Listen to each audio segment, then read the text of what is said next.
The Mediterranean sun blazed mercilessly over the port of Algiers in 1534, but no heat could compare to the fire of rage burning in the eyes of Hayreddin Barbarossa as he stood before a man he once called brother. The legendary Ottoman admiral, whose very name sent shivers through Christian Europe, had built an empire on loyalty and blood, and now one of his most trusted officers had shattered that sacred bond. What followed was not merely an execution, it was a message carved into flesh, a warning written in agony that would echo across the Barbary coast for generations.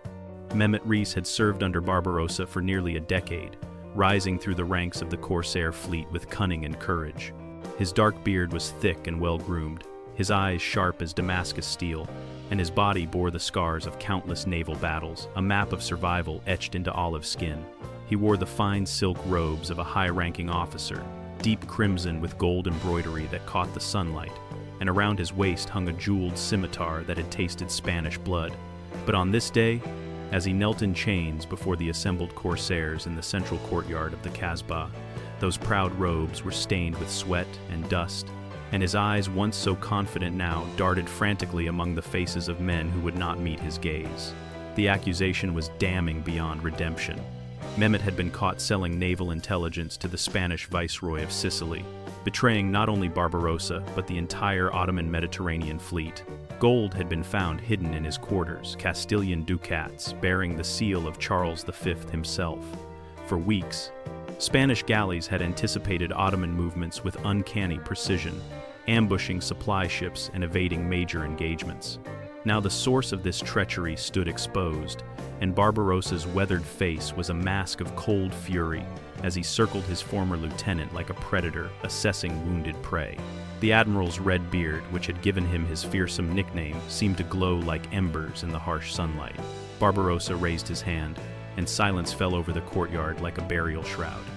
He spoke in Turkish, his voice carrying across the assembled crowd with the authority of a man who had conquered cities and humbled empires.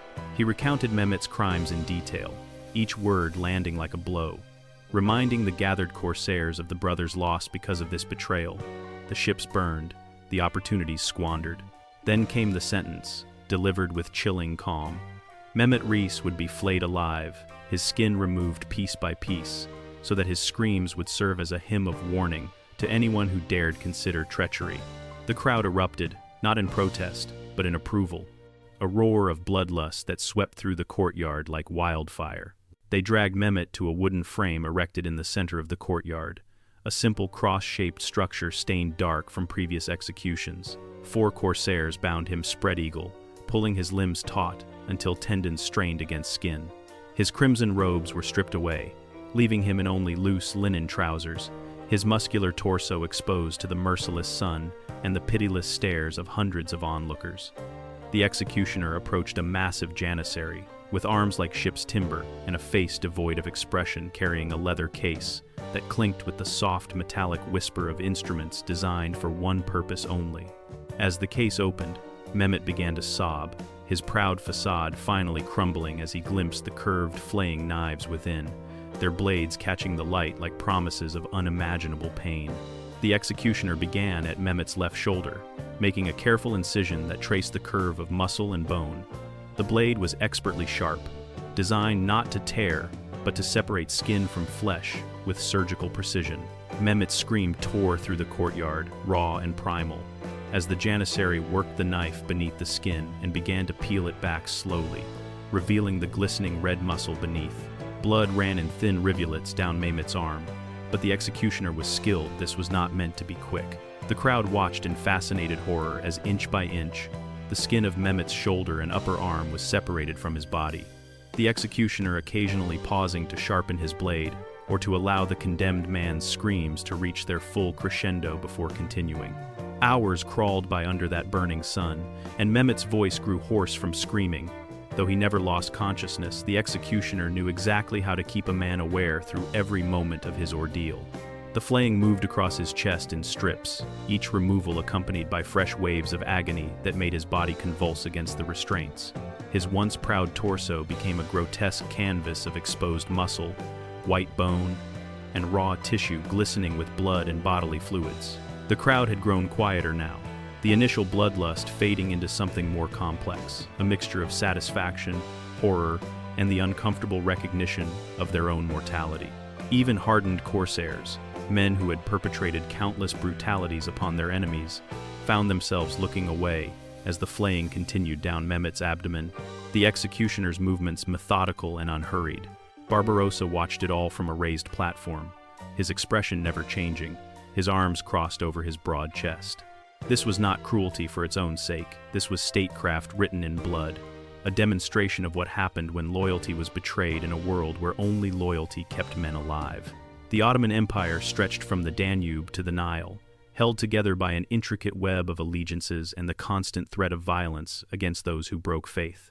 In the Barbary states, where corsairs operated in the gray zones between piracy and legitimate naval warfare, trust was the only currency more valuable than gold. Mehmet had sold that trust for Spanish coins, and now he was paying a price calculated to make every man present think twice before considering similar betrayal.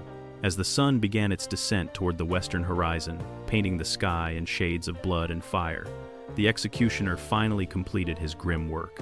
Mehmet still lived, though barely a raw, barely human thing of exposed muscle and tissue, his screams reduced to wet, rasping groans. His skin, carefully preserved in sections, was stretched out on wooden frames to dry in the manner of animal hides prepared for tanning.